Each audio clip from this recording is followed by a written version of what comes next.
Alright, welcome back to my very sexy chair.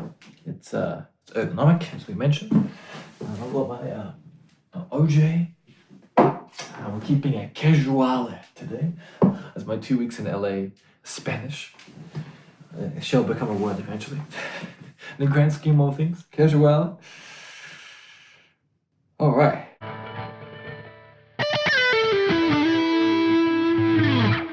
Let's have a look at this one. This new clip. I have two, one little shorter clip and another longer one.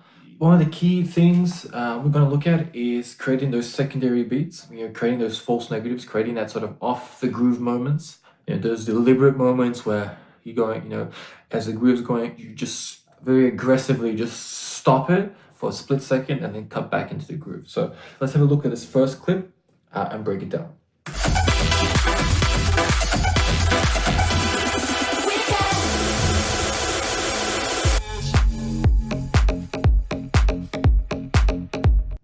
Let's search it one more time without the the volume coming in the way.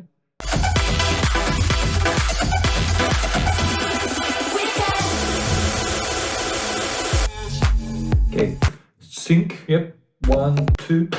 Okay, yep. Season 1, breakdown 7 was a pain in the butt. Was a pain because I had two separate clips of this. And then I left this to just film, and then syncing up with that second sort of cut that I did was, oh my goodness, it was like cutting and pasting and trying to put this in there, put that in there. It was just a nightmare. So I'm glad that one's over. I'm glad that one was just it.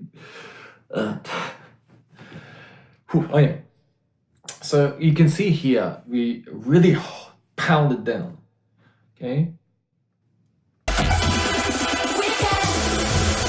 And what you might not notice here is a bit of a sort of, magician sort of trick where we're playing the next song, right?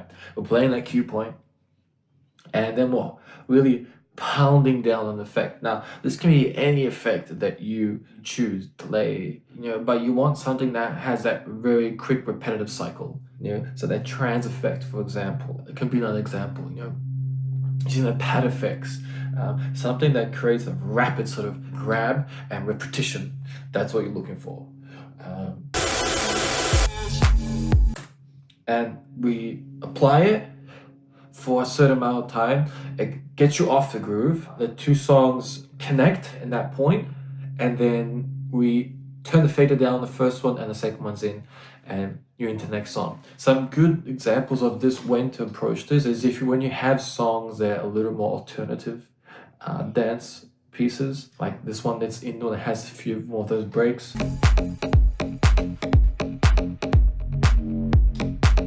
Those sweep ups, bit of a reggae sort of beat underneath, going off that beat quickly before then and having that sort of sweep in. That's a really cool part of the mix you can incorporate in. So again, we're looking at just practice and looking at pieces that you can incorporate into your music that work well with different songs. So when you're listening your headphones to that cue point for this song, these are things you should think about. It's like, okay, can I apply this type of, can I use that sort of off groove effect for this song? Okay, and usually for more alternative styles of music, you can be a lot more creative and you have a lot more flexibility. For example, in the Cyberpunk Utopia series, I feel a lot more comfortable in my style of mixing because it's very forgiving. The style of music is a little more aggressive and it's very forgiving, and you can switch between songs, you can add pitch effects and all the stuff I like to do is a lot more forgiving. But when I get into moments when it's like the synth wave and pop wave and all that kind of 80s inspired stuff, pop rock and all that kind of stuff, it's just a lot more information. Like we mentioned, you're doing with more pop style sort of music. There's so much you can do. Sometimes you just have to wait for a song to finish, or you play it, you're playing it from the last chorus or playing the second verse, these are some things you can do, but it's a bit more limiting in what you can do, because if you mix too fast, it doesn't really work.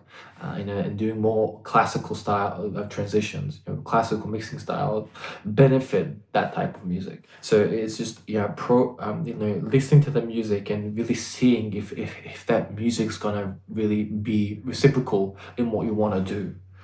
If you're trying to do this, with like I mentioned, it might work, but it's a little slower in nature, and yeah. So there's some considerations to have.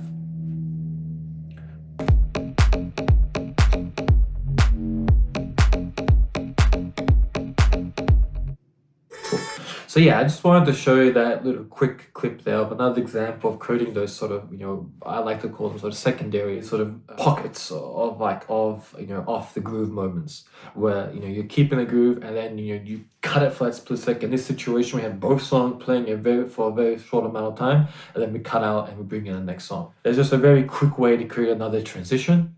And then you blur that moment when the song is coming in. So in this situation, I don't really notice when the second songs come in, and it just creates a unique moment in your mix. What else? That's it. Okay, let's move on.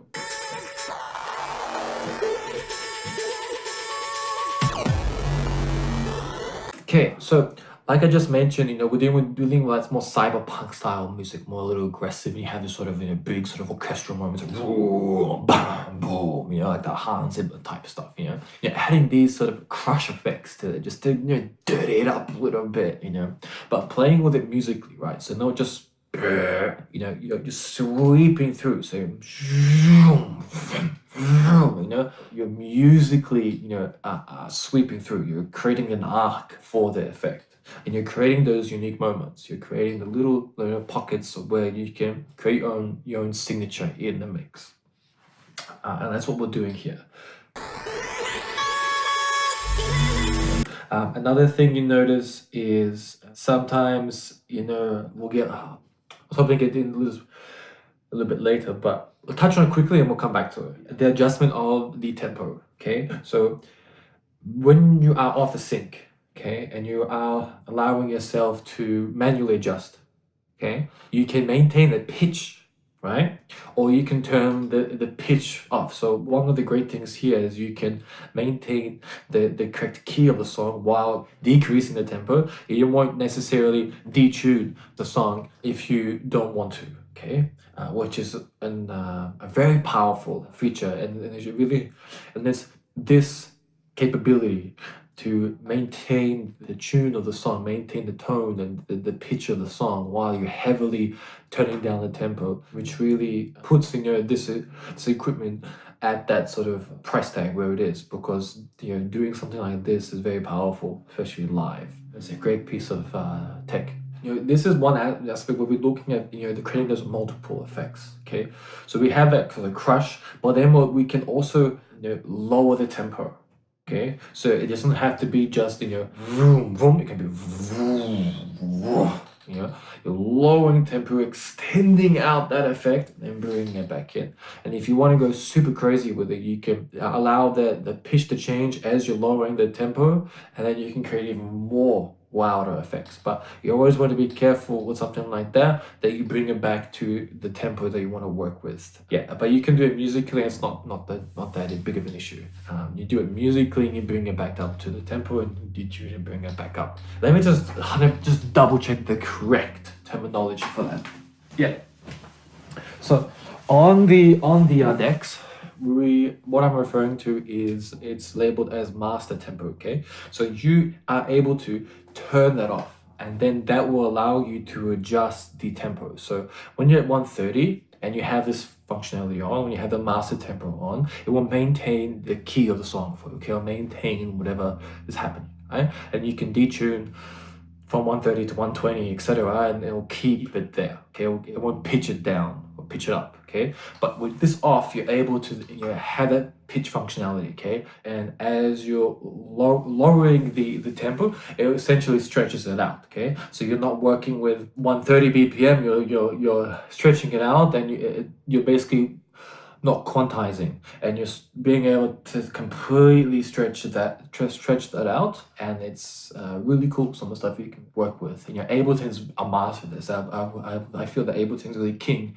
We made it what it is today because of that functionality. Really having that quantization ability to maintain and chop it up and then turn it off, and then you're maintaining that structure and being able to manipulate the stems in that fashion, and really have the ability to use very wild, aggressive cuts and edits of audio. That's really what really appealed to me when I first got into it, compared to a lot of other ones like Pro Tools, for example. You can do some really awesome stuff, recording and stuff like that, but really getting into the minutia of really attacking what you have available in your stem, and Ableton's king of that. And you can do some wild stuff, vocal chops and etc. It's really powerful. But that combination of the two here is a really, really versatile effect that you can do. And I do this quite a lot. I really like to tune the song down to create, perhaps like a super reverb, detuned sort of vibe, and then bring it back up, or like, working with effects, you can turn the tempo down and really accentuate those sort of, orchestral moments in songs.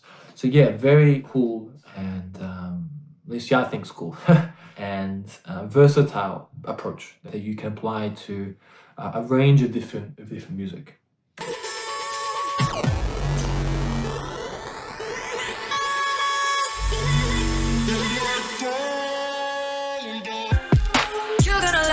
Okay, so you notice how best practices again. So we keep that faded down, the second song that we're looking at editing. Yeah, we've got the cue point ready, we've got everything ready for it, and we keep it down and we bring it up even musically, just slowly, without even just without pushing the fader. We're bringing it in slowly, musically, and then we switch over. So best practices, always keep the fader down if you're not using it, and then bring it up when you want it, and then switch over. It might be a bit annoying at first, but the more you do it, you just get used to doing it. So this type of transition, it might, when you're looking at something like this, it's like, oh, okay, it doesn't really work. It does when you're looking at the full form mix, right? So this is again when you need to really have that musical approach. And look, when you're doing a full mix, you know when to time things and if certain things are going to work or not. This is a super quick sort of transition. And basically, you're just, like we talked about, they're quite faster paced, and you just have to be careful at low end. And then you can quickly switch in to a different part of the song. So let's have a quick look. Okay. So the wait for that vocal to finish. So, okay. So how I'm approaching this? Well, I'm looking at the waveform and I'm saying, okay, so that moment's gonna finish, and when I have a bar of space, and I know that if I don't attack it right there, it's not gonna work. So here, I like keeping those sort of moments clean. So it's almost like, whoa, what just happened? A moment, and it really draws your attention in because the groove's slightly off, slightly different, and you have this completely new atmosphere and tone. So this is when, you're really deeper into the mix with almost the finishing line, right? And then you're able to really, be a little more aggressive. And you have, and the mix is a little more forgiving. Now that now you're more at the closing, and you can be a little more creative and flexible in your transitions.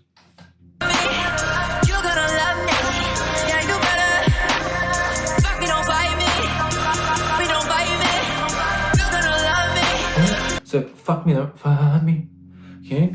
Or fuck, using again those lyrics of the song, and that's when you apply the pad effect.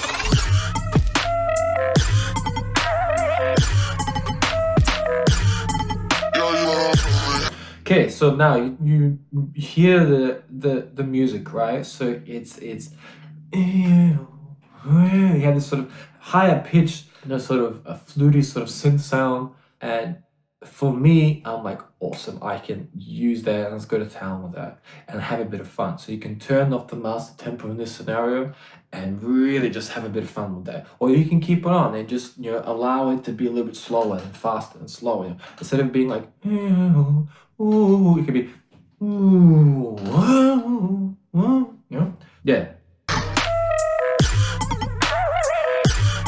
Yeah, again, just, having a bit of that, detune, keeping it just, a bit of old school, not everything has to be, pitch perfect 100% of the time. You can add a bit of that flair, add a bit of that, human touch to things.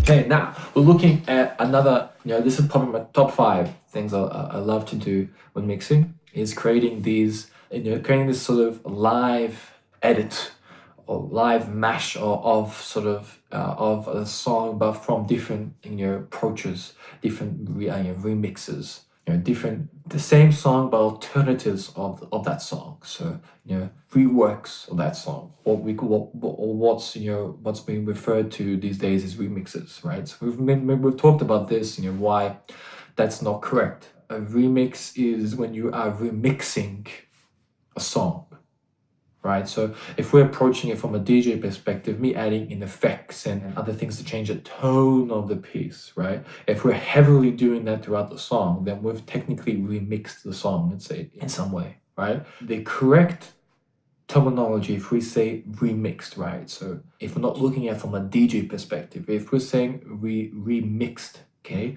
we need to really split those two. We need to split it, it's 2 parts. So then mix. That means you on the computer and you did a new mix of that song, right? So when we have a production, we finish the production, we go into mixing stages, right? So essentially what that mixing stage is you're balancing things out, okay?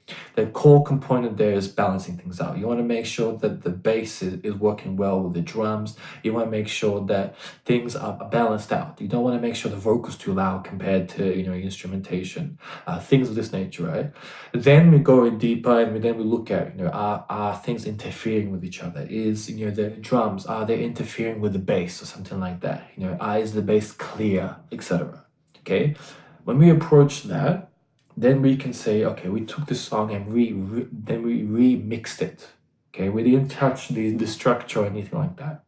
When we take a cappella of a song, right? For say, there's a remix competitions. Okay, now you might think this is all what's the word? Pompous, or there's a word for that, Nothing like that. It's just using correct terminology, which isn't applied. When we take an a cappella of a song, okay, and we have like a remix competition, what you're doing is you're essentially remaking the song in your own interpretation, okay? You're not remixing the work.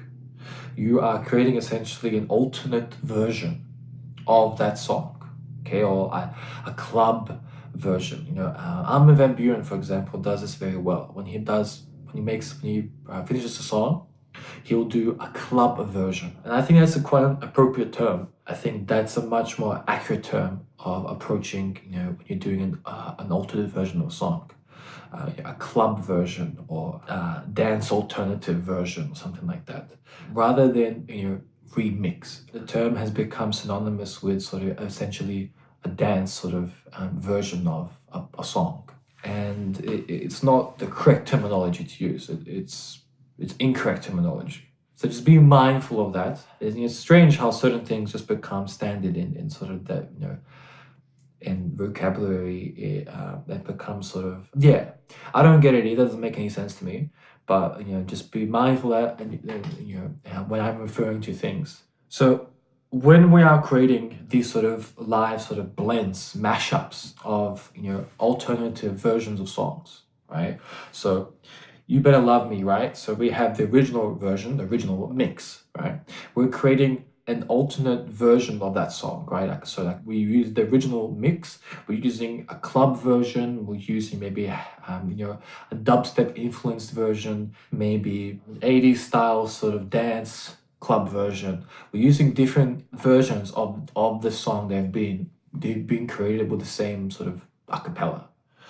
And you can then take a verse of one, a chorus of another, a breakdown of another, and you can then have 3 or 4 different versions of that song that you can mash together, okay?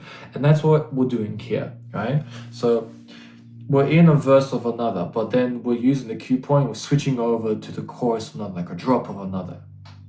And then you can, have the same song, which is 3.5, 4 minutes, right? And you can have 3 or 4 different versions of that song in that one little mesh. And again, we're going back to, you're creating a unique experience. You're creating a unique, not just moment, but an experience in that mix. And it's like, and then you can say, oh man, when they play, when they mixed all that stuff together for that one song, it's such a cool, like, I love that version, and I love that, version of a song. It's so cool that you can, like, blending those two together. So that's something I would encourage you guys to try. If you love one version of a song, fantastic. And you love another one, and you love a third one, of that same song. Blend those all together. Nothing's stopping you from doing that.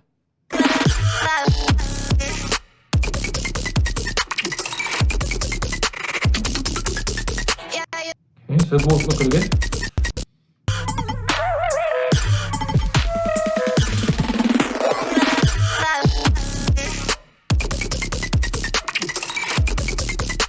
Okay, and the key here is just maintaining that groove, right? So you notice when we were singing, right? We just, so, and you don't notice it, right? If you're not like paying super close attention, you wouldn't notice it when you're dancing.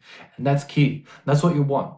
Yeah, I would say that when you are doing something like this, that would be the first thing to look at. Really, making sure that if it's 1, 2, 3, 1, 2, 3, and that way it all works as one. Now that's not to say you can't add in those secondary beats, right? So it doesn't mean you just can't add in those, like, off groove moments if you really want to make it noticeable. I'm just saying, if you're starting off doing something like this, if you want to do it for the first time, focus on making sure you're maintaining the groove, and then you can build up from there.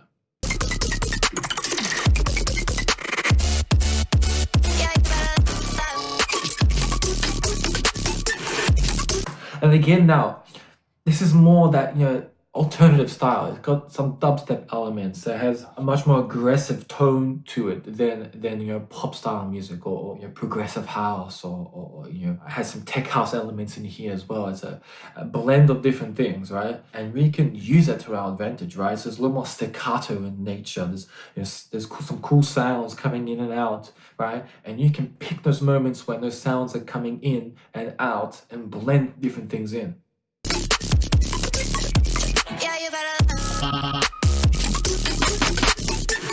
Okay.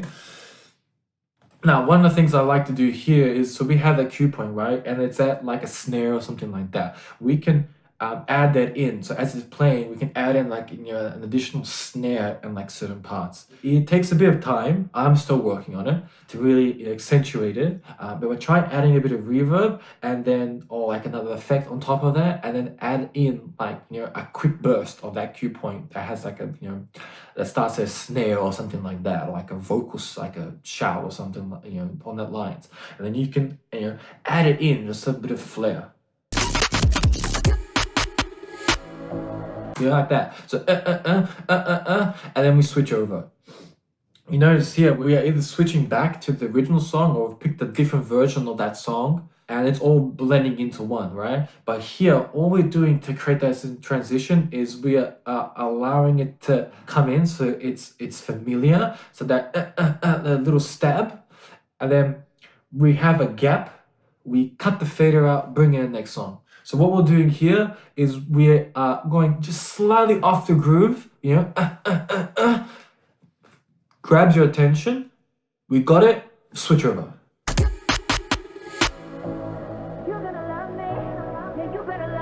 Now this does take time, just be patient with it. Let's look at it again.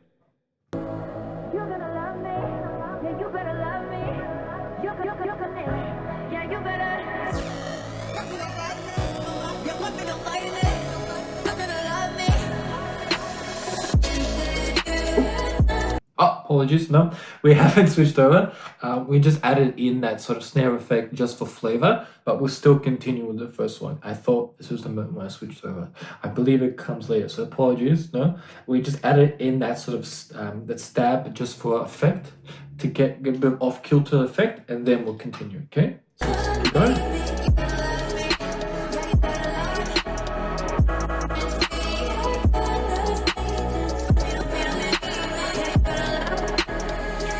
But let me just mention, that's a cool idea if you wanna, go off the groove when you are blending all these, different alternative versions of songs. Have that stab coming in, right? Slightly off, right? And then cut. So instead of it continuing with the same song, you can people notice it, and you can switch over to the next song, right? Especially if it's a very famous alternate version of the original song. I think that's a great way to really make it more noticeable. Really, it can be like a center point. It can be the focus point.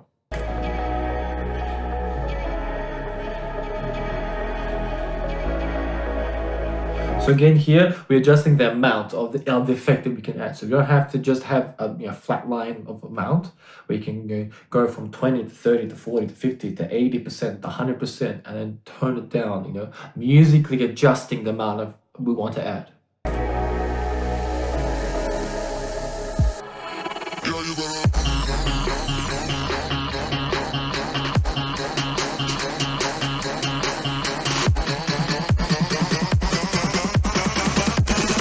Okay, again, notice musically adding in the fader, okay? I think it's better like this, just because you just get used to it instead of just going I think this way it's also your safety, just in case there's some hidden noise you didn't notice or something like that. Bringing in it musically, bring it slowly with the groove, allows you to, gives you that bit of space, gives you that safety just in case. Okay, so we didn't notice anything, we brought it up. Okay, cool, bring it in, rock it.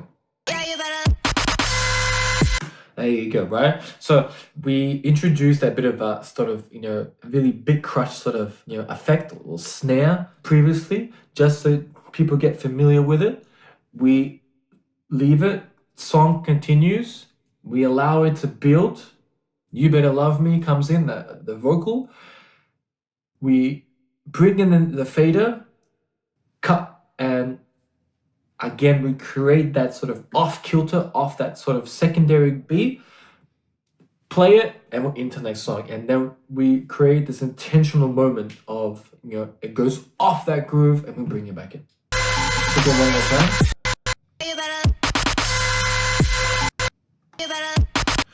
You better bam. Okay, one more time.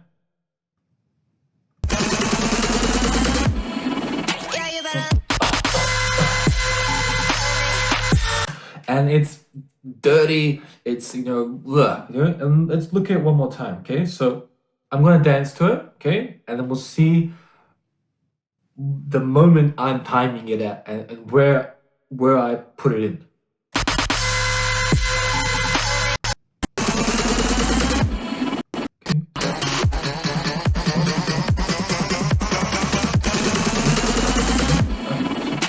You better. Okay, so as we move forward, right? So 1, 2, 3, 4. Okay, just your sort of standard sort of groove, right? So 1, 2, 3, coming in. We attack that moment where it's like it's about to happen. We double down, and then we basically forcefully change that the momentum of the groove. Okay? Awesome. Cool. Let me just stop this. Okay, so this is really important, right? And I mentioned in the season 1, don't be overwhelmed. Don't feel overwhelmed. Don't be like, I'll never get this or whatever. Don't be scared of doing something like this. Don't be discouraged by doing something. It just takes time and takes practice. But you have to be confident in doing it, because it's not a usual thing that I see being done, because it's a bit off kilter. It can sound a bit strange. It can sound a bit like So you want to be careful with it. But if you're willing to, just push things forward, do it in your own way. Do it the way you want to do it. Change the parameter of, what DJing is. Be willing to, break those barriers, break those rules, rather than just, doing what everyone else is doing. Do it the way you want to do it. And I think, this is a cool example of that. It might be a bit aggressive for you, but when you are working like groove 1, 2, 3, 4, 1, 2, for me, the way I look at things, from my perspective, this just gets boring. It's like, when you're vibing with Melbourne Bounce. I love Melbourne Bounce, but it's just, the same tempo and the same thing over and over, like, okay, cool, and it just becomes monotonous after a while. You don't want that. So just, when it's like this, and you just, and then, and allow people to move, their shoulders, their body, not just this, consciously, when we look at, videos of, the crazy, Studio 54, there's a great documentary about it. I would encourage you to watch the Studio 54 documentary. Wild. But, when people are dancing, right, they're, moving their body, they're moving their hands, they're moving their souls, and like the whole thing's electrifying. It's not just, and to, it can create those moments when things might start getting a bit, just 1, 2, 3, 4. You can go 1, 2, 3, oh, like here. So 1, 2, especially when you have something like this, where it's really dirty and it completely changes the perspective. It changes the tone of everything. It changes the atmosphere. You can really go to town with it, and I wouldn't say, you're going more aggressive, going for something 1, 2, and then just go smack into something like really bonkers, just to switch things up. That, for me, excites me. It's like, I'm like, oh, those moments, that's what you want. You don't want something like, oh, cool, yeah, I was expecting that. You want something that's just like, completely left field coming in. And you can do that through this approach. 1, 2, 3, 4, 1, and that moment, that that we just did there, that switches your groove, right? So you're coming in, right? So imagine you're going forwards and backs, and it cuts the groove, and then you just change, right? But it's not super drastic, right? That it changes the whole mood of everything, right? And it's not like you want to leave, right? You don't want that. It just switches things up, and it creates a new atmosphere, right? But you're still maintaining the energy, okay? And this just takes picking the right pieces. They're gonna work well together, and that just takes time and practice. But it's something that I feel is very, very powerful, and something that I would really encourage you to not be overwhelmed by, but rather just applying small little moments like that. Really, creating those secondary sort of beats, I like to call them, working with alternate versions of different songs and creating those spontaneous live mashups. And this is what's going to allow you to not play the same set 20 times. This can allow you to really mix it up every night, or every different stream that you do. You can do something different, or you can do this at a different way. You can have the third song coming first, and then you can really switch it up, and you can. There's so many possibilities of what you can do. This is just one example, and there's a great tutorial on Fader Pro from one of the awesome techno DJs, but I really do apologize. I can't remember his name. I really want to find it because he deserves me to know his name. But it's been a while since I watched it. I believe it was Fader Pro. So many tutorials, but he's a very well-known and respected DJ or mixer. I should say, to use the correct terminology. Very well known in creating on-the-spot live mashups and unique moments. Roger Sanchez. That's the one. I do apologize, buddy. I meant no disrespect. You are an absolute legend, and fantastic course to look at. So this one, learn to DJ Roger Sanchez. It isn't a bit of an advanced course, but I wouldn't discourage you from looking at it. Perhaps he has like a beginner course as well. It's been a while since I've watched it, so perhaps he has the different versions. But yeah, Roger Sanchez, absolute legend in the business, and he loves doing those unique moments, like I mentioned, unique sort of live mashups that only happen once in a mix, right? And that's what it's about. That's what it's about. So yeah, definitely encourage you looking at that. Awesome sort of course to look at to get more information about approaching DJ mixing. But yeah, so look at creating those sort of off the groove moments for this breakdown. Look at changing the tempo, turning the master tempo off, really manipulating the tone of the song, the pitch of the music, going off the original key of the song. If there's orchestral moments like those big sort of a brass sort of Hans Zimmer things, lower the tempo of them and bring them slowly. We can do some wild stuff with it. It's really down to just being open to being creative in the way you mix. So yeah, that will be something to look into. And then lastly, have confidence in doing it the way you want. Be willing to go off the groove. Have a great blog post about this, fuck the groove, on the website. Check it out. It really goes into a little more detail of my mindset, my approach to why I mentioned that. Keep the groove. I'm not saying don't. You obviously want it to be, you want to be musical, but find key moments where you can just slightly go off and change things up, just to make things a little exciting, a little more dangerous, a little more alive, almost a little more human. Everything's, especially in dance music, everything's so synced up, everything's just bang on the grid. And by adding, by twisting your vinyl, the turntables, by allowing that bit of detuning to come in, by going off the master tempo, just being free form completely, it allows you to just add a little more humanization to the whole experience. Really just being within the equipment, treating it more than just equipment. You're treating it as an instrument. You approaching it as an instrument, right? And taking it for someone who doesn't like to wear socks. I'm a bit of a hippie. You can take my word for it. Yes, I'm not a huge fan of socks. I feel a bit cold right now. I've gone to the bathroom like 4 times. But yeah, just taking some of more holistic approach. When you are doing it, don't just look at it as equipment. Looking at it as a musical instrument, and this gonna sound weird, but feeling the technology, feel the fader, don't just feel the texture of it, be within, be present when you're doing it. Don't just be like